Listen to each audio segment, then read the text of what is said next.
በጉጉት ሲጠበቅ የነበረው ሳይታችን ተለቀቀ። የትላልቅ ንግዶች መነሻ በሆነችው ተክለ ሃይማኖት ዘመናዊ ዱባይ ስታንዳርድ ሞል በአንድ ዓመት ጊዜ ውስጥ ተረክበው ወደ ስራ የሚገቡበትን ከ25 ካሬ ሜትር ጀምሮ ከበቂ የመኪና ማቆሚያ ጋር ከግራውንድ ፍሎር እስከ ሶስተኛ ፎቅ ድረስ ለመኪና መለዋወጫ፣ ለኤሌክትሮኒክስ፣ ለስቶር፣ ለካፍቴሪያ ሁሉንም እንደ ምርጫው ነግዶ ለማትረፍ ገዝቶ ለማከራየት ሱቅ ከነገበያው አቅርበንሎታል። እንዲሁም ፒያሳ ወዳጅነት ፓርክ ፊት ለፊት ባለ 1 መኝታ በ3.6 ሚሊዮን ብር፣ ባለ 2 መኝታ በ5.8 ሚሊዮን ብር ሙሉ ክፍያ በመሸጥ ላይ እንገኛለን። ለበለጠ መረጃ ከታች ባለው ስልክ ይደውሉ። ሜሪትስ ፕሮፐርቲ። ሰላም ጤና ይስጥልኝ። የተወደዳችሁ የሶሎዳ ሚዲያ ቤተሰቦቻችን እንዴት አላችሁ? በዛሬው የትንተና ዝግጅታችን የነ ጆሃር መሐመድና ህወሓቶች አካሄዳቸውን አስመልክተው አዲሱ አባባል ጅብ የሚያውቁት ሀገር ሄዶ ቆርበት አንጥፉልኝ ሆነዋል ሲሉ የሶሎዳ ሚዲያ ቤተሰባችን የሆኑት አቶ ንጋቱ ተፈራ ያሰናዱትን ትንታኔ ወደ እናንተ ይዘንላችሁ ቀርበናል። እስከ ፕሮግራማችን ፍጻሜም ዛሬም እንደወትረው ሶሎዳ ሚዲያን ሰብስክራይብ፣ ቪዲዮዎቻችን ላይክ፣ ሼር በማድረግ ከኛ ጋር አብራችሁ እንድትቆዩም ከወዲሁ ጋብዛለሁኝ። መልካም ቆይታ። አዲሱ አባባል ጅብ የሚያውቁት ሀገር ሄዶ ቆርበት አንጥፉልኝ ያለ ሆኗል። የምናውቀው ተረት ጅብ የማያውቁት ሀገር ሄዶ ቆርበት አንጥፉልኝ የሚል ነበር። እነ ጆሃር መሐመድና ወያኔዎች ግን ለውጠውታል። እያወቅናቸው እያየናቸው በምናውቀው ሀገርና በምናውቀው ጉዳይ ቆርበት አንጥፉልን እያሉን ነው። የማንነት ፖለቲካና የህልውና አደጋ ፖለቲካ ማደናገሪያ እንሆር ጥርሳችንን ነቅለንበታል። ስንት ጊዜ ስንት ዓመታት ይዋሹናል። Political lies are bridges made of smoke. They look strong from a distance, but they collapse under the weight of truth and only the people fall. የፖለቲካ ቅጥፈቶች የጭስ ድልድይ ናቸው። ከሩቅ ጠንካራ ይመስላሉ፣ ነገር ግን የእውነት ክብደት ሲጫናቸው ይፈርሳሉ። የሚወድቀው ግን ደግሞ ህዝቡ ብቻ ነው የሚል ትርጓሜ ያለው። ይህንን አእምሯችን ውስጥ ይዘን የወያኔና ማለትም የቲፒኤልኤፍ እና የጀዋርን የፖለቲካ ዘዴዎችን ትንሽ እንመርምር። የወያኔ ወይም የጆሃር መሐመድ ፖለቲካ አንደኛ በማንነት ፖለቲካ ይጀምራል። ሰዎችን የሚያንቀሳቅሱት ብሔር አሊያም ጎስ፣ ሃይማኖት፣ አካባቢያዊነት ማለትም ክልልተኝነት፣ የህልውና ስጋት ትረካዎች ሌላውን ወገን የመፍራት የማስፈራራት ስሜት በመፍጠር ነው። ሁለተኛ የስሜትና የንቅናቄ ማዕበልን መጋለብ ይወዳሉ። የማንነት ፖለቲካ በፍጥነት ያድጋል፣ ምክንያቱም ስሜታዊ ነው፣ ቀላል ነው፣ እኛና እነሱ የሚል ክፍፍል አለው። በማህበራዊ ሚዲያ ለመሰራጨትም አመቺ ነው። ሶስተኛ ተቃውሞ ወይም ውድቀት ሲገጥማቸው ተሎ መልኩን ይለውጣሉ። ትናንት ያያችሁኝ እኔ አይደለሁም ይላሉ። ጥቃት አሊያም ግጭት ሲጨመር፣ ንቅናቄው ሲከፋፈል፣ ህዝቡ ሲሰለቸው፣ ድባቡ ሲቀየር፣ በዚህ ጊዜ ደግሞ ራሱን እንደ ብሔራዊ ሲቪክ ወይም አንድነት አቀንቃኝ አድርጎ ዳግም ያቀርባል። ድንገት ተነስቶ ዜግነት፣ ብሔራዊ አንድነት እያለ ማውራት ይጀምራል። እነዚህ ባሪያት ጆሃር መሐመድ ላይ አላስተዋላችሁም ወይ? የምናውቃቸው ፀሐይ የሞቁ አደባባይ የወጡ የጆሃር የፖለቲካ ታክቲኮች አይደሉም እንዴ?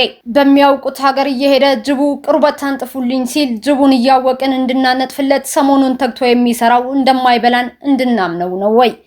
የእንደነዚህ አይነት ፖለቲከኞች መገለጫቸው ምንድን ናቸው? አንደኛ የማንነት ነጋዴነት አይዴንቲቲ ኢንተርፕረነርሺፕ ይባላል። ማንነት ማለትም ብሔርን፣ ሃይማኖትን እንደ እምነት ሳይሆን እንደ መሳሪያ ይጠቀሙበታል።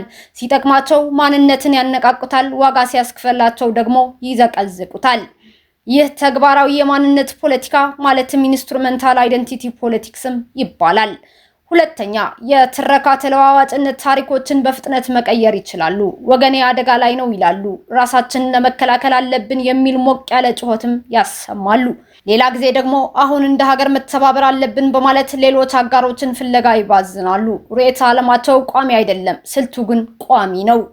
ወያኔ በዚህ አይነት ፖለቲካ ጥርሱን የነቀለበት ነው። አሳዛኙ ነገር አልሰራላቸውም፣ ነገር ግን አላቆሙትም። ዛሬም የህልውና አደጋ እያሉ ነው። ማን በማን ላይ እንደሆነ አይታወቅም፣ ነገር ግን ህዝቡ ማቅ እንዲለብስና በማቁ ስር እነርሱ ተሸፋፍነው ለመኖር አቅደዋል። ለዚያ ደግሞ ጽምዶ የሚባል ዳንኤል ብርሃኔ ለመጽሐፉ ስም እንደሰጠው አይነት ጄኖሳይዳል አክሲስ ፈጥረዋል። የኤርትራው ኢሳያስ በዚህ ልምድ ያላቸው በመሆኑ ላፈጻጸም ብዙም አይታሙም። ሶስተኛ ማራኪ የሆነ ቅስቀሳ ማለትም ካሪስማቲክ ሞቢላይዜሽን ያደርጋሉ። የሚከተሉ ወገኖች አሏቸው። ጠንካራ የመግባቢያ ክህሎት፣ የስሜት ማራኪነት፣ ወጣቶችን ስሜታዊ አድርጎ የማንቀሳቀስ ማህበራዊ ሚዲያን የመጠቀም ጥበብ ተክነዋል። ልብ በሉ፣ በዚህ ሁሉ ጥረታቸው አንድም ቀን ስለ ህዝብ ደንታ ኖሯቸው አያውቅም። ነገር ግን ህዝብ ለነርሱ የስልጣን መወጣጫ የጥቅም መሳሪያ ብቻ ነው። ከበርቴዎቹን የወያኔ ጀነራሎች እነ ምግበ ጥሩ ምሳሌዎች ናቸው። አራተኛ ዓላማቸውን ለማስፈጸም የማስመሰያ ለቅሶ ያለቅሱና ህዝቡን ማቅ ያስለብሳሉ። ግጭት ራሱ ጠንቆ ሌላውን ይከሳል። ፍርሃት እንዲነግስ ያደርጋል። አለመተማመን እንዲፈጠር ተግተው ይሰራሉ። ማህበራዊ ውጥረት እንዲፈጠር ሌተቀን ይሰብካሉ። ችግር ሲያበቃ ወይም መጥፎ ውጤት ሲያመጣ ስልታቸውን ይቀይራሉ። አምስተኛ ግለሰብ ተኮር ፖለቲካ የማካሄድ አንዱ ስልታቸው ነው። ንቅናቄያቸው የተገነባው በዚህ ዙሪያ ነው። ግለሰባዊ ማንነትን ማርከስ፣ ተሰሚነት እንዲጠፋ ማድረግ፣ ፈጥሮ ስም ማጥፋት፣ ስሜታዊ ታማኝነት ከሌሎችም ለማግኘት መጣር፣ ከፖሊሲ ወይም ከተቋም ይልቅ ግለሰቡ ላይ ማትኮር የተለመዱ የዘረኞች ባህሪያት ናቸው። የዚህ አይነት የዘረኛ ግለሰቦችና ቡድኖች የማንነት ፖለቲካ አደገኛ ቢሆንም የማይረጋጋ ነው። በፍጥነት ሊያነቃቃ ሊስፋፋ ይችላል። ክፍፍልም ሊፈጥር የሚችል አቅም አለው። በዚህም ምክንያት ህዝብ ላይ ጥቃት ሊያስከትል ይችላል። ነገር ግን ስር ስለሌለውና እውነት ላይ ስላልተመሰረተ የሆይ ሆይታ ፖለቲካ ስለሆነ እድሜው አጭር ብቻ ሳይሆን በድንገት ሊፈርስ የሚችል ነው። ለዚህ ጥሩ ምሳሌ አሁንም ጆሃር መሐመድ ራሱ ነው። ኢትዮጵያ ውስጥ ሁለት መንግስት ያለ ሲሆን አንዱን የምመራው የቄሮ መንግስት ነው ብሎ በድፍረት እንዲናገር ያስቻለው መነሳሳት በአጭር ጊዜ ውስጥ እንደበረዶ ቀልጧል። ዛሬም እያወቅነው በየደረሰበት ቁርበት አንጥፉልኝ የሚለው ጆሃር ጠቅላይ ሚኒስትሩ አብይ ቢችል ኦሮሚያን ካልሆነም በሻሻን ለመገንጠል ነው ብሎ ሲናገር ሰሰማ ይህንን ያህል ያስተሳሰብ ድህነት ውስጥ ይገባል ብዬ አልገመትኩም ነበር። ነገር ግን ፖለቲከኞች ሲከስሩና አሜኔታ ሲያጡ አዲስ ስብዕና ይጎናጸፋሉ። የፖለቲሻን ዊዝ ኤ ትረስት ዲፊሲት የሚል ማዕረግም ያገኛሉ። በሌላ በኩል ፖለቲከኞች ራሳቸውን እንደ ብሔርተኛ ዲሞክራት ወይም የአንድነት ተሟጋች ዛሬ ጆሃር መሐመድ እንደሚያደርገው ማለት ነው አድርገው ዳግም ለመቅረጽም ይሞክራሉ። ይህ በሞራል ደረጃ ግብዝነት ቢመስልም በፖለቲካው ግን ስትራቴጂካዊ መላመድ ይባላል። በሚከተለው ምሳሌያዊ አነጋገር ጽሁፌን አበቃለሁ። የጭስ ድልድይ ብሪጅ ኦፍ ስሞክ። አንድ ፖለቲከኛ ከፍ ባለ መድረክ ላይ ቆሞ በልበ ሙሉነት በእጁ ወደፊት ይጠቁማል። ከእግሩ በታች ሁለት ማህበረሰቦች በአንድ ጥልቅ ሸለቆ ግራና ቀኝ ቆመዋል። በመካከላቸው ካለው ገደል በላይ የተዘረጋው ድልድይ ግን ከጭስ የተሰራ ቀጭን፣ ደካማና የተበተነ ነበር። ፖለቲከኛው እንዲህ ሲል ይጮሃል። ተሻገሩ፣ እመኑኝ፣ ያኛው ወገን ጠላታችን ነው በማለት ይጮሃል። ነገር ግን በጭስ ድልድይ ላይ ለመሻገር እርምጃ የጀመሩ ሰዎች ድልድዩ ሊሸከማቸው ስለማይችል ይወድቃሉ። መሃል ላይ ግን ፖለቲከኛው ራሱ በጠንካራ መሬት ላይ በሰላም ቆመዋል። ይህ ምሳሌያዊ ታሪክ የሚያስተምረን የሚከተሉት ነጥቦችን ነው። ጭሱ ፖለቲከኞች ህዝቡን ለማነቃቃት የሚጠቀሙባቸው ስሜታዊና የጥላቻ ትረካዎች ናቸው። እነዚህ ትረካዎች ከሩቅ ጠንካራ ቢመስሉም ችግር ሲመጣ ግን ህዝቡን ሊደግፉ አይችሉም። መውደቁ ፖለቲከኛው የፈጠረው ክፍፍል ሲፈርስ ወይም ወደ ግጭት ሲያምራ ጉዳቱ የሚያደርሰው መሬት ላይ ባለው ተራ ህዝብ ላይ ነው።